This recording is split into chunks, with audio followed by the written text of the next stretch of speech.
Hi Stuart, Hey, Sergey. nice finally meeting you in person. Pleasure.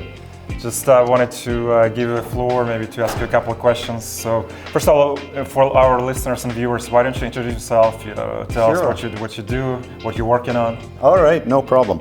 I'm employed as a product coach and program coach for a large health organization, but my secret alter ego is I'm a Substack writer and a sort of host of a podcast with my daughter where we talk about health information technology and themes along that line. So I guess it's my way of expressing 35 years plus in the healthcare technology industry and sharing insights, wisdom, opinions, and a little bit of Scottish humour along the way. Good. Speaking of Substack, I really appreciate you following my Substack and my efforts. You get some good stuff in there. I appreciate it. So speaking about your Substack and just your mission in general, maybe just give it a little bit of, highlights, what you're working on, what you're trying to achieve, I guess, in both Substack and your other efforts. Yep. Sure. I mean, it is largely it fits into my coaching role that I do as part of my employed work, in that I want to try and help people understand things that are complex and put them in simple terms. And I've spent most of my life doing that, as a salesperson, as a sales leader, as a general manager in commercial organizations.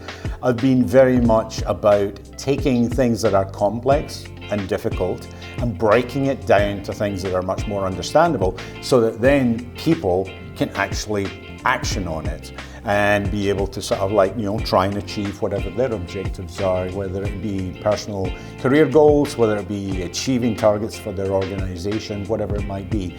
So a large part of what is in my Substack is that kind of interpretive work, and then a whole bunch of lessons learned, scars earned to pass on to the next generation. And that's why I do some of that in my podcast with my daughter, as a millennial generation working in health IT.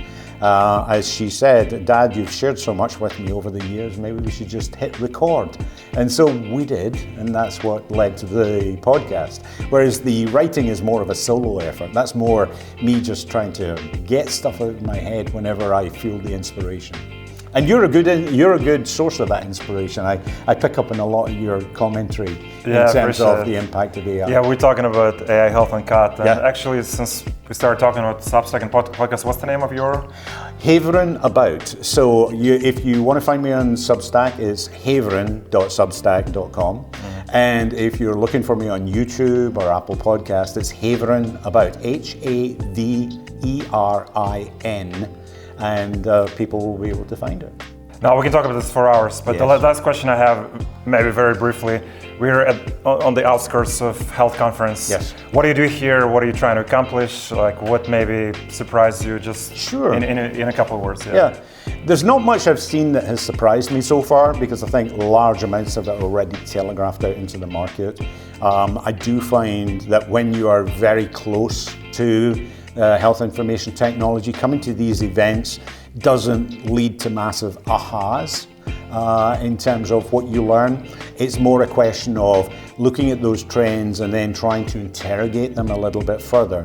For example, I just had a very interesting conversation with Plaud, Plaud, who have got an ambient scribe device, a recording device that they are looking to try and position. And it's very interesting because obviously that space is very cluttered already in terms of the enterprise level of ambient transcription and scribing that is going on out there, and is relatively mature in terms of its adoption. And their take is, that's great. In a controlled environment attached to a workstation, then you get that kind of experience. But their whole model is they are very mobile in terms of being able to capture the ambient conversation that's going on. So the little things like that are kind of interesting, because when you then look at clinical workflows is, doctors spend a lot of time not at a workstation. So is there a way they can actually capture their thoughts going around? So I see their point. So things like that are become kind of insightful for me as I'm going around, looking at technology that I know and understand, but there's a different angle on why it could be applied in that way. So, well, Stuart, nice meeting you in person. Thank you so much. Pleasure, sir. And we'll talk some more. Yes, of course. Thank you.